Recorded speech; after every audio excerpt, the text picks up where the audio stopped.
It is Tuesday Newsday, but on a Wednesday. I'm shooting this late at night on Tuesday. All right, I got home from the Renaissance Fair yesterday. I was gonna make a video today, got tired, laid down, streamed a little bit, ate a charcuterie board, felt great. But we got some big news that came out today, and it was actually from Daybreak, not Singularity 6. And this is the first time Daybreak has talked about Palia since they acquired Singularity 6. And that is the fact that the game is expanding to other consoles, past Switch, past Steam. They are definitely looking into going to PlayStation and Xbox. This is a huge step for Palia, trying to get a larger audience. And I've seen a lot of comments saying, hey, where's all the money going? You've spent a lot of money in Palia.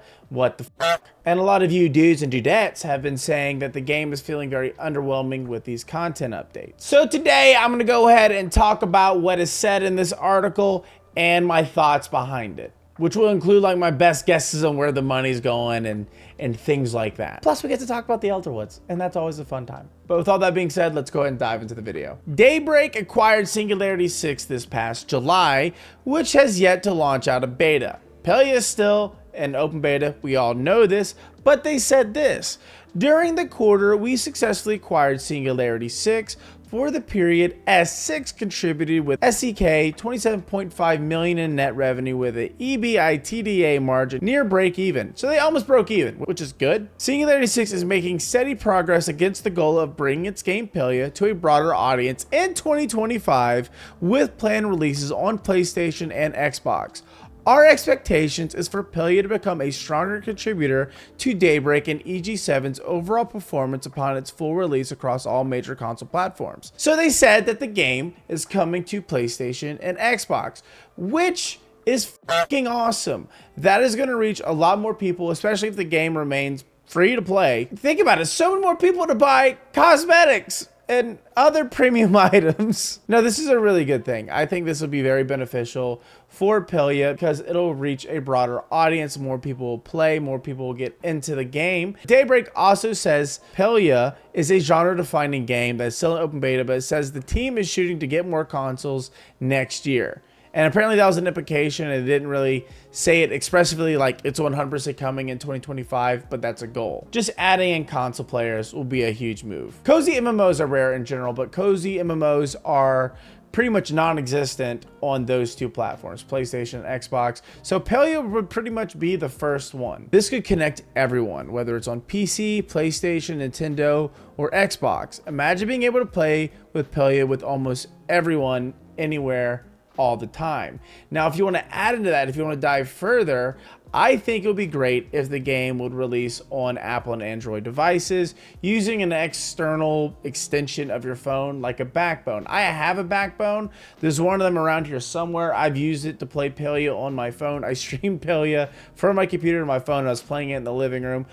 Don't know where I put it. My ADHD runs rampant. Adding the game on Apple and Android devices with cross-platform connectivity, allowing everyone to play together seamlessly, seems like it would benefit Palia tremendously, attracting mobile players who favor casual, accessible gaming experiences. It would also align with the goal of making Palia a genre-defining game by creating a fully interconnected community where players, regardless of the device, regardless of whatever the fuck you're playing on, can have Palia at your fingertips. You can experience the cozy community-driven gameplay together. Expanding to mobile would open up Palia to a massive global audience, fostering greater engagement and supporting long-term growth. Cross-platform support enhances players' retention by ensuring players can jump in anytime, anywhere. I would love it if I'm in the middle of family dinner and Uncle Joe is going on a political rant and I can just whip out my phone and catch some fish. For Daybreak and EG7, this could transform Palia to even stronger revenue driver, positioning it as a standout title across mobile, consoles, and PC markets. Now, I don't know how well it will perform on Apple or Android devices. This is just me spitballing here. However, if it can run on a Nintendo Switch with the graphics that it has, it sure it can run on the phone.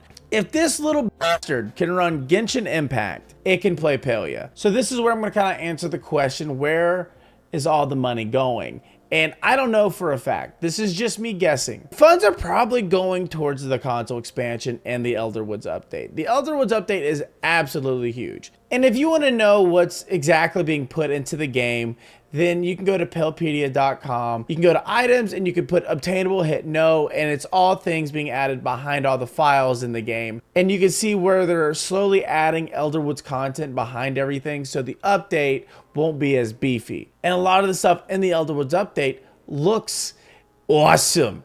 It looks so awesome, but it is a lot of stuff. So I feel like a lot of the money is going to the Elderwoods update and the console expansion. Adding Palia on PlayStation and Xbox isn't cheap, so it makes sense that a good chunk of the budget might be going towards making Palia console ready. So while I don't have the detailed breakdown, my best guess is that the funds are mainly directed to those two areas, a console expansion and making the Elderwoods a major addition to Palia. The Elderwoods update isn't just going to be a small patch. It's not going to be a small update. It is bringing a whole new area. It's a whole new storyline and more immersive experiences. That means there's going to be more voice actors. If they're adding in new NPCs, I'm going to say that. If they're adding in new NPCs with the Elderwoods update, more voice actors. But this will also go into the fact why recent updates are feeling underwhelming. I know some of you have felt the recent updates haven't been as exciting, especially when everyone is eagerly waiting for something big like the Elderwoods. The reality behind that is with resources likely focused on the console launch and a massive update like the Elderwoods, they're not going to put out beefy updates all the time. So we're gonna have to be real Gucci with updates only involving furniture and premium cosmetics until the big stuff comes later on down the road. These smaller updates are also groundwork for bigger things, and while it might feel like a filler, it is a step towards making the larger updates more polished and enjoyable. They are putting all their effort into the Elderwoods. They are going to put the same stuff that has been in previous updates, so the holiday update coming, it might just be the same stuff as last year, and I'm perfectly okay with that. So looking at the bigger picture, the expansion to consoles and the Elderwood update together could be exactly what Palia needs to grow its community. It is a cozy MMO, but to keep players invested, there needs to be both regular content and community growth, which consoles and major updates bring. It is the same thing what we saw when Palia hit Steam. There was a huge surge of players, of new players, and we're going to get the exact same thing when it releases on PlayStation and Xbox. Now, before I end the video, I do want to say this. Singularity 6 has talked to other companies in the past talking about a community update and how all this stuff is coming in time. I still think that stuff is coming, but it is still later on down the road. And that is why I'm a firm believer. Honestly, Singularity 6 needs to drop a roadmap to be a lot more transparent with these things. I shouldn't have to dive through articles and things like that to see anything Palia related when Singularity 6 can just drop a small minor roadmap on what's to come. I'd love to hear what you guys think. Are you excited for potential console releases in 2025? Are you guys okay with smaller updates knowing that there's a giant one right around the corner? Please let me know in the comments down below. But while you're down there commenting, be sure to subscribe and turn on that notification bell so you know when I upload a video. If you didn't know the exact moment I upload a video, the very second I upload a video, be sure to join the Discord. The Discord is a super happy and fun place where everyone is welcome. And if you're watching this right now, this very second, there's a chance that I'm streaming on Twitch. That's twitch.tv/Perzival, Perzival. I'm pretty sure that's how you spell my name. You can come on into chat and talk about this video, or you can come in and tell me you hate my face, because I agree, it is busted. And last but not least, be sure to follow me on all my social media. I have Twitter, Instagram, TikTok, all that is in the description down below. But yeah, that's the video. I'll catch you guys in the next one. Bye.